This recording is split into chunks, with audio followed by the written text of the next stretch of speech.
Troisième et dernière partie de l'Africa Newsroom. Merci si vous nous rejoignez. Nous sommes toujours avec Adam Azeizi, consultant en stratégie, Augustin Tchabeni, doctorant en droit, avocat au barreau de Paris, secrétaire national chargé des relations extérieures du MRC, et Tierno Amidou Baldé vient de nous rejoindre sur ce plateau. Bonsoir Tierno. Bonsoir. Vous êtes membre de la cellule de communication de l'UFDG, l'Union des forces démocratiques de Guinée. Merci de nous avoir rejoints. Et bien sûr, avec vous, on va pouvoir débattre, décrypter l'actualité du Togo notamment. Et on passe tout de suite justement au grand temps.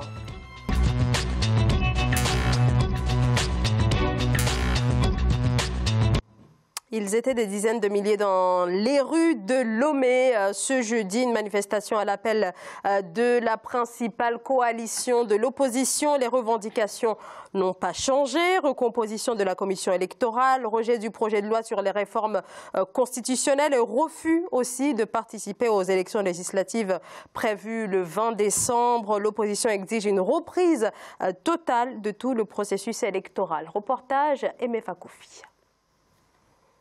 Des chants et danses à pas de guerrier pour dire non à un nouveau mandat du président Faure Gnassingbé. Les 14 partis politiques de l'opposition ont entamé ce 29 novembre à Lomé, la capitale togolaise, et dans plusieurs villes de l'intérieur du pays, leur série de manifestations.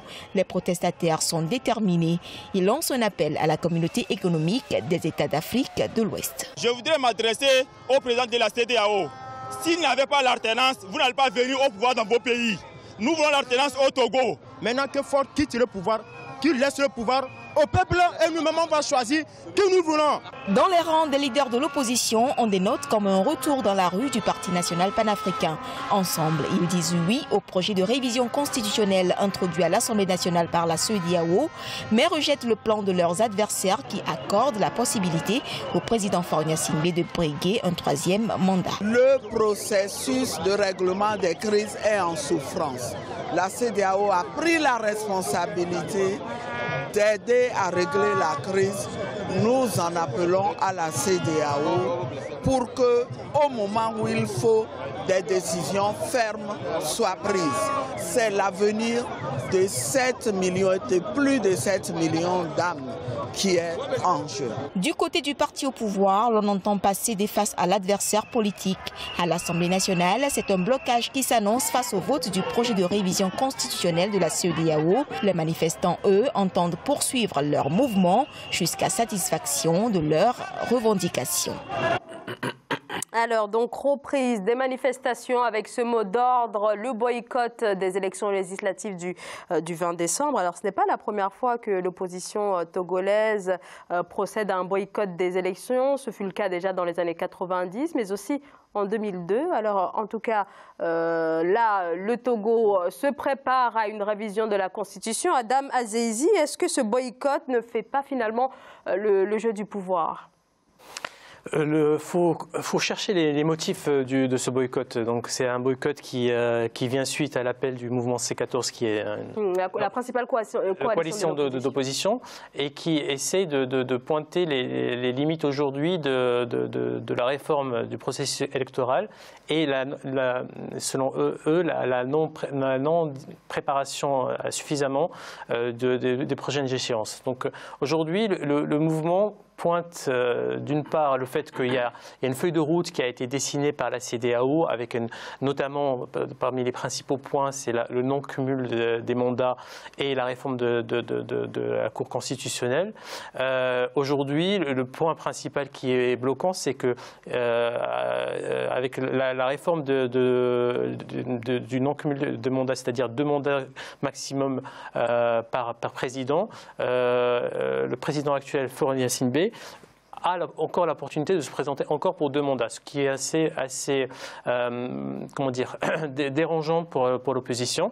Et donc aujourd'hui, ils sortent dans la rue pour essayer de mettre en avant la non-cohérence de cette feuille de route qui a été dessinée par la CEDEAO, la nécessité de prendre des mesures pour permettre aux Togolais de choisir un président d'une manière... Mais justement, est-ce que ce boycott des élections législatives, dans la mesure où le pays se dirige là vers une révision de sa constitution, ne va pas aller à l'encontre, ne va pas desservir son combat justement pour cette réforme de la Constitution?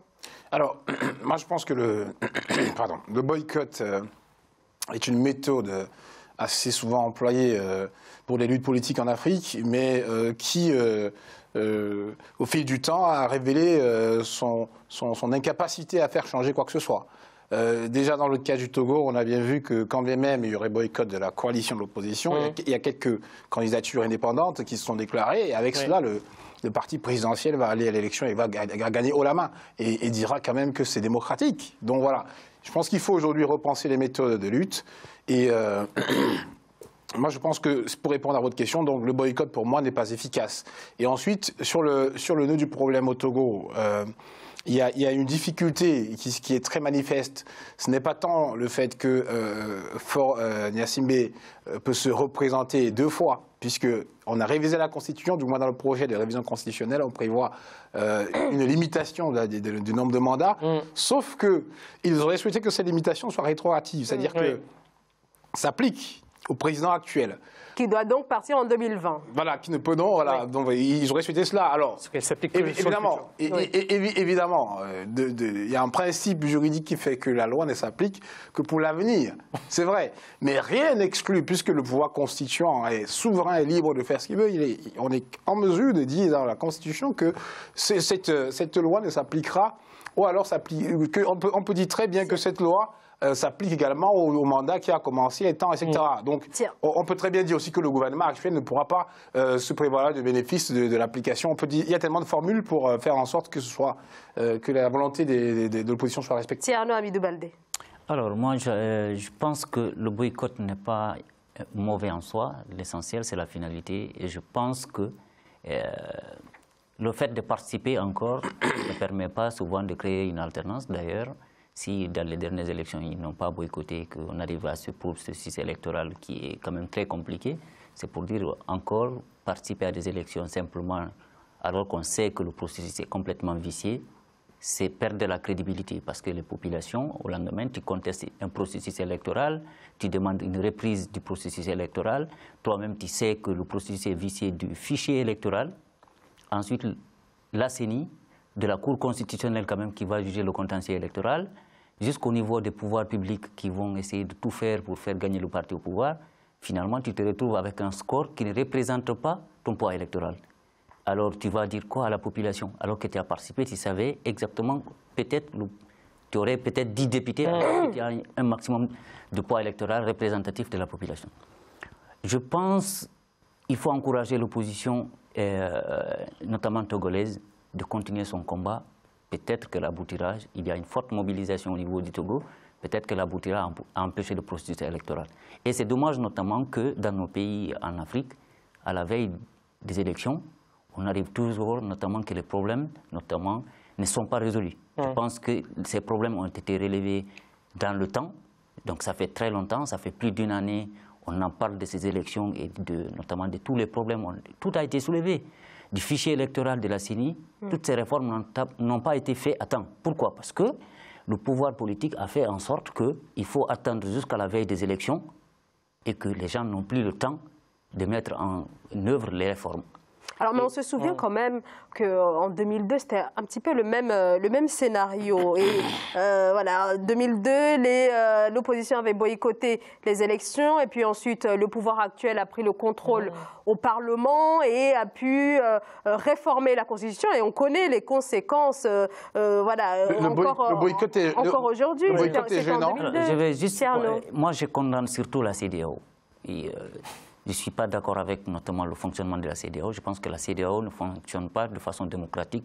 Elle ne protège pas les libertés publiques et c'est très dommage, ni la promotion notamment de la démocratie au niveau de la sous-région.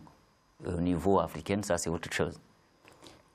C'est-à-dire qu'au moment où l'opposition togolaise était très forte au niveau de la rue, cette CEDEAO est venue intervenir pour demander qu'il y ait dialogue. Oui. Donc elle a empêché notamment le dessus, c'est-à-dire de l'opposition, et on a demandé à ce que personne ne manifeste jusqu'au mois de juillet, arrivé au mois d'août. Donc personne ne va manifester, on va essayer de dialoguer. C'est pour gagner du temps? C'est pour gagner du temps.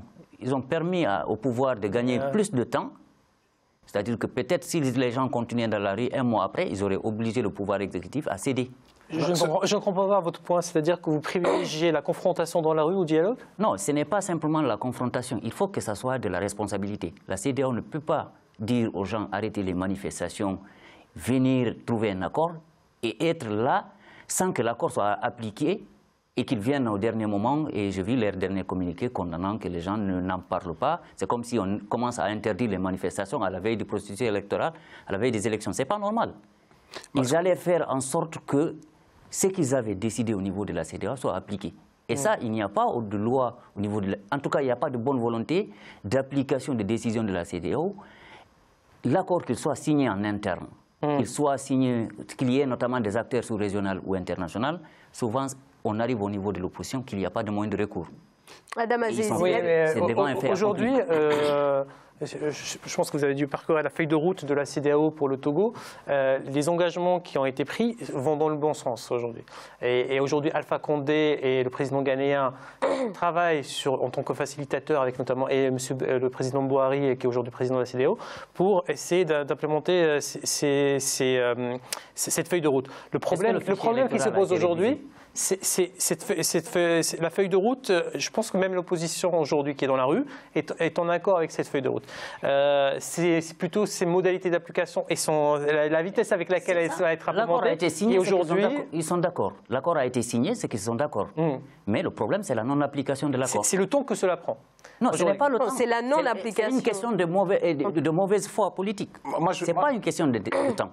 Parce qu'ils ont eu suffisamment de temps. Et il y a certains points qui ont été déjà intégrés dans la Constitution, tels que les 2 mandats et...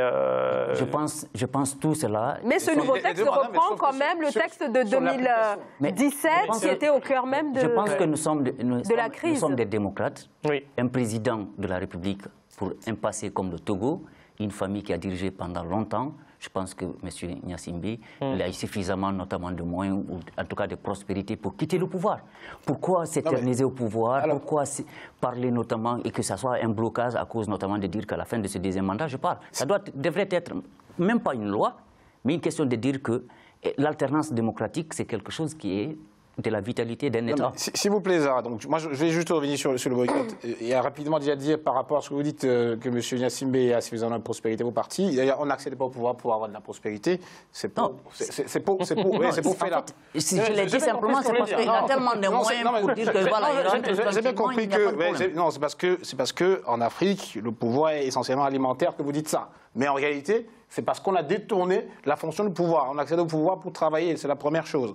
Mais ce que moi je voulais dire, c'est que sur le boycott, moi je dis pas que le boycott est mauvais en soi, mais si c'est pour boycotter et parvenir à empêcher le processus de se tenir, oui. Mais si c'est pour boycotter et dire je ne participe pas alors que le processus se tient, ça c'est pas bon parce que je ne connais aucun pays où les gens ont fait de l'abstention à l'élection et ont ensuite réussi à invalider l'élection qui s'est tenue. Je n'en connais pas. L'abstention, c'est un jeu sur le long terme. Et aujourd'hui, je pense que l'opposition estime que, notamment par rapport aux fichiers électoraux dont vous parlez, qu'aujourd'hui ne sont pas ce qui serait de mieux avec des personnes qui sont décédées, qui sont encore présentes, par exemple. Il y a des mineurs aussi qui seraient présents sur les listes électorales. Également la commission électorale qui aujourd'hui est considérée comme non indépendante. L'opposition ne veut pas légitimer ces élections et joue plus sur le taux d'abstention comme élément. Alors le taux d'abstention, justement, on se souvient quand même qu'en 2002, alors que l'opposition avait annoncé le boycott des élections législatives, le taux de participation aux élections était quand même de 67%. Non, mais ça, c'est des résultats qui sont compliqués. On connaît en Afrique. En tout cas, ce sont les taux officiels qui ont été donnés. Vous voyez dans les fiefs notamment du parti au pouvoir. À questionner, mais... Dans les fiefs du parti au pouvoir, c'est toujours 100%. 100% ont voté, 100% ont voté pour le parti au pouvoir.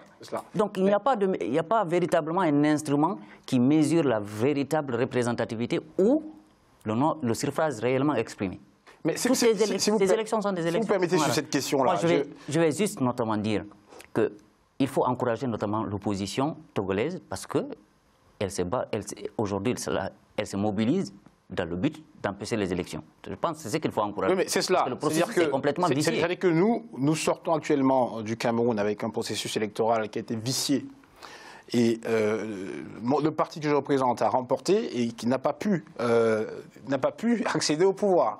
Donc je crois que c'est ce qui inspire notamment la lutte comme la lutte togolaise. C'est-à-dire qu'il faut que les gens arrivent non pas à faire du boycott, parce que quand on boycotte, on ne participe pas. Après, quand on ne participe pas, on ne peut rien revendiquer en soi sur les résultats. Nous avons participé, nous nous sommes fait voler nos votes, on a réussi à démontrer qu'on s'est fait voler les votes. Est-ce qu'on vous a restitué mais il y a quelque chose. On arrive malheureusement à terme de cette émission. Une question très rapide, effectivement. Tout à l'heure, vous avez parlé de la CEDEAO. Est-ce que la CEDEAO n'a pas manqué de prise de position véritable, notamment sur la question de l'alternance, puisque c'est la question sous-jacente à toute cette crise politique? L'alternance ne faisait pas partie de la feuille de route qui a été signée.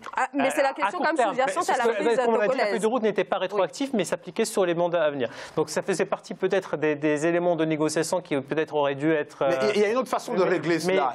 Aujourd'hui, on est sur un accord qui est tel quel.